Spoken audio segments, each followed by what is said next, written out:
Hello everyone! And welcome to my vlog. So ngayon ay naglalakad ako dahil pupunta ako ng practice namin.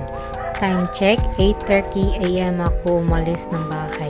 At dito naman ay pinuntahan ko ang kaklase ko sa bahay nila dahil sabay kami pupunta sa lugar ng aming papraktisan. At naglalakad ako papunta sa kanila.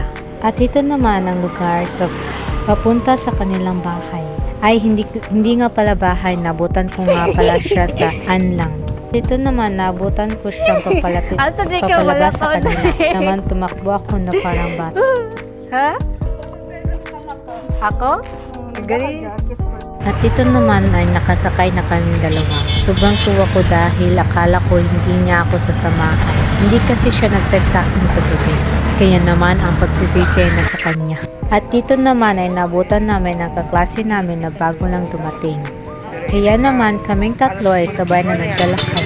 At dito naman sa lugar namin papraktisan ay may tubig. Kaya naman ang dalawa namin kaklase ay nagtutulungan na maalis ang tubig dito. Habang kami nag-aantay sa iba ay may nagpapahangin kami ako habang nagpapahangin o nagpapahinga kami dito dahil nag-aantay pa kami sa iba na makadating.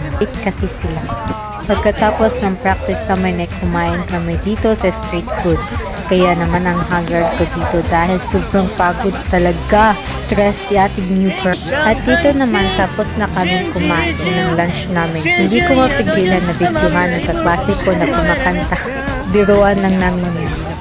Time check 4 PM na. Umalis na kami dito kagad pagkatapos ng practice namin. Nan yung stress ko at ang pagod ko din.